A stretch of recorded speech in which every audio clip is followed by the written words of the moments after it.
The USDA put out a report, I believe either earlier this week or late last week, and the report found two kind of, things that half of which we knew about, the other half probably many people didn't know about. If you can put the graphic up on screen of the graphs from that report, the one that's going to be on the left with that arrow, so the arrow on the top left, that's showing the current beef herd, the cattle herd in the country. That's sort of the mid-year average right now. It's the lowest since 1973. So that graph doesn't even go back to 1973. But right now, it's the lowest cattle herd since the year 1973 in this country. Fun fact, population of the U.S. was 211 million in 1973. And then the picture on the right, it's from that same report, and it shows the price of ground beef in the U.S. And in 2025, it's basically just a straight shot up. It's looking pretty bad. And anyone going to the supermarket knows that the price of beef has maybe doubled in the last 5 years, but it's gone up 20% in the last 1 year. Chris, what's going on there? I don't know. You can't afford to beef with anyone these days. I mean, it's let me tell you, cheap beef is rare. I'll stop now. Okay, you got Tiffany. I'll bring some more data in. So the U.S. Bureau of Labor Statistics, which I cite often, they said we're up to $6.10 a pound for ground beef, and that's 12% compared to last summer. Steak is at $11.49 a pound, and that's up 8%. These are all-time highs. This is crazy stuff. And you were mentioning before, our cattle inventory is way down. It's 8% smaller than it was in 2019. And I believe it's at the lowest level, if you look at that chart, in 70 years. Oh, in 70 years? Yes, 70 years. So it's scary stuff. And why is this happening is a big thing. So there's been droughts that have really devastated ranchers in this country. Cattle prices are super high, so farmers are more reluctant. They don't want to add more inventory. Is this a low birth rate population problem again? Not a birth rate population problem, but more of, we want to add the extra costs. I don't know. And then you have I don't know if you're familiar with Clarkson's Farms. Jeremy Clarkson has this show on Prime, and it's become a super hit. It's #1 in the UK. He just announced on Thursday that his cows are infected with bovine tuberculosis, and they all have to be culled.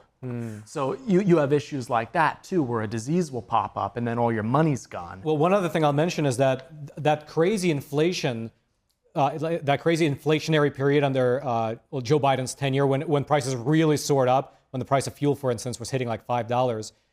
A lot of that is now being reflected in the price because, cattle takes a while to raise. So the cattle that were being raised during that period of time are only now coming to market. Correct. And also what's happening is we import a lot of beef as well in this country. And if you're checking the news here, we just are going to slap a 50% tariff on Brazil. We get a ton of our beef from Brazil. You can think about Brazilian barbecues and all that stuff. It's real. They produce a lot of beef. So we import, this is in 2024, 1.64 million tons of beef into this country. And mostly it comes from Australia, New Zealand, and also Brazil. Is that a lot? 1.64 sounds like what Americans would eat in a day. It's not what we eat in a day. It is quite a bit. And it's growing. So for Brazil, we've gone up percent change just into this year, 78% on our imports of beef from them. But what percentage of our overall beef consumption is from Brazil? Most of our beef consumption is related to our own domestic production of beef. We eat quite a few. We eat many cows, cow a person, more than that. But we've imported more beef over time. That's the statistic that I'm referencing here. And you're thinking about it, and you have this tariff war that's going on, trade war. A lot of headlines have been that Trump is imposing these tariffs on Brazil as a result of what's happening with Bolsonaro. So there's another element at play here where we're actually, It has nothing to do with trying to keep our domestic beef prices high so we can help out our farmers. It also could be a consequence of what's going on there and the situation with him in the Supreme Court. I want to pivot to another story that is related to this, and my line that I'm going to go into this one is, it might be cheaper to raise your own cow. So Walmart is opening up, and they already did in June, their first case-ready beef facility in Kansas. We talked about this a little bit a couple episodes ago. They are really vertically integrating a lot of their what they offer in their stores. And one of them is going to be beef. So you can think about, they led with the headline that they're going to create 600 jobs by doing this and partnering with Sustainable Beef in order to get this done. But what's really happening is a lot of jobs in food production as well as agriculture are going away.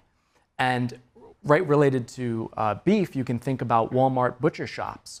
There's a ton of people who are employed to be butchers in your local Walmart. Now we have to say that as opposed to a local mom and pop, because Walmart ate them, and soon Walmart will eat the butcheries themselves within the stores, because those jobs will be lost. They're going to be replaced by a big facility like this one they opened in Kansas, who are already cutting the beef and packaging it and mincing it and grounding it and doing everything you possibly can, and then just stocking it in the stores. So it's reducing headcount there.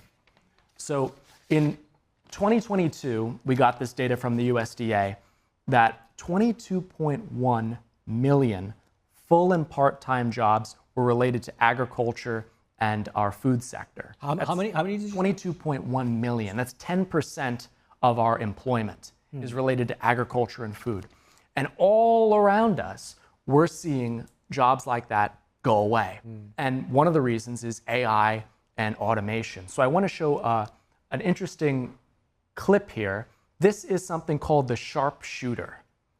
It's a new attachment you can have to your farming vehicles that lets you, in a very precise way, eliminate weeds. Take a look. Uses computer vision and machine learning to make sense not just of where it is in relation to the target, but also what it's looking at. If you're moving through a field at high speeds, how do you stay on target with an aimable spraying mechanism and make sure that the atoms go only where they're supposed to go? I mean, we've sprayed weeds less than a dime, all the way up to dinner plate size. If we wanted to apply fertilizers, insecticides, fungicides directly onto the crop, we can tell the system to shoot the crop instead of not shooting the crop. So the company that makes that is called Verdant Robotics. It was actually founded by a guy who's used to work at NASA on the Mars rover. And this is a great new invention that's come out, but it's also eliminating quite a few jobs, because you can think about what it used to require for people to spray fields. It's a big haul. Now they can have one of these things. They have a 99.9% shot precision for their little blaster that you saw releasing the chemicals. Okay, but I will say, honestly, there's more than just a jobs component to this. Blasting the field with insecticide. It's also very healthy. Yeah, I would want that more than 100%. But they can do 270 pinpoint shots per second in these things, which I think is amazing. So that was one question I had, because I can imagine you can crop dust the field a lot faster than you can go through the field with this laser machine, unless you have a lot, I guess. Does it really save money? 24/7 though.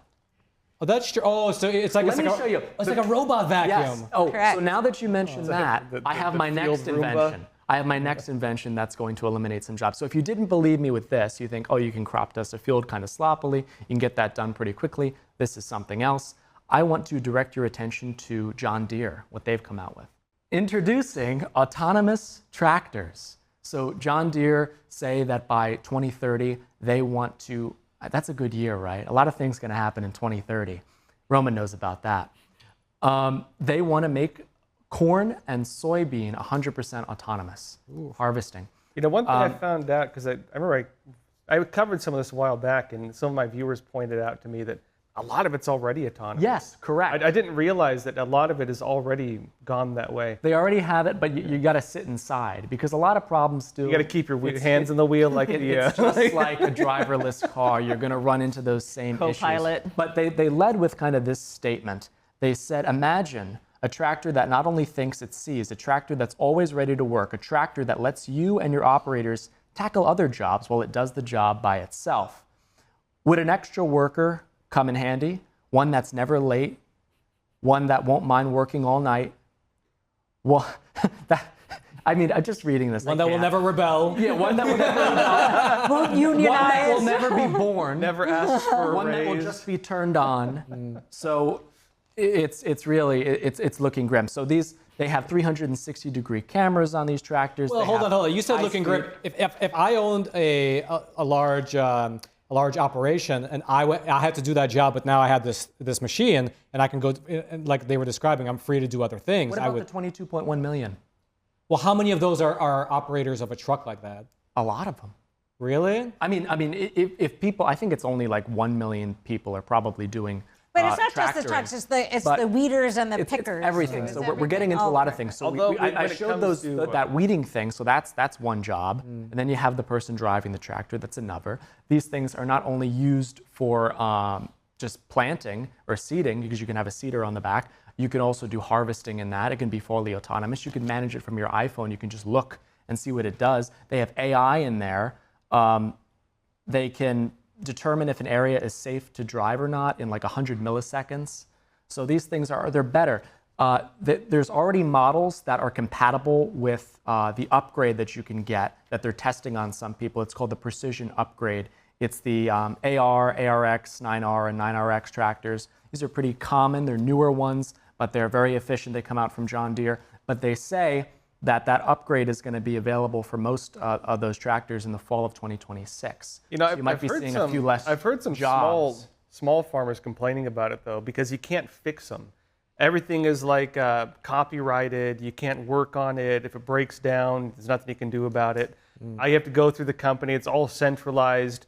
The big farms, they can do everything very cheaply. Small farms, they can't. And so this is going to put a lot of the smaller farms out of business. I think this is going to result in a lot more factory farming, large scale operations. But I think that's very. But there's correct. also when it comes to the ranchers and the cattle. I've been talking. So I'm doing some investigations and stuff right now about China buying up farmland. I've been talking to ranchers, and they're telling me the problem they have with cattle is not even cattle itself. It's the processing facilities. They say basically there's 4 processing facilities for meat that have a monopoly on the entire system. Federal regulations just require you to go through this. There's tons of red tape. They're at the whims of the processing facilities, which have limited capacity. And what's going to happen when Walmart owns the processing facility and puts all their smaller regional ones out of business? This is the bigger side. There's 4 of them. China owns 1 of them. 2 are owned by Brazil. And of the Brazilian ones, China owns like a good portion of one of those as well. It's foreign owned. Yeah. Just as an FYI, I looked into the China owning one of them. They don't. They don't. Well, not entirely, but they're heavily.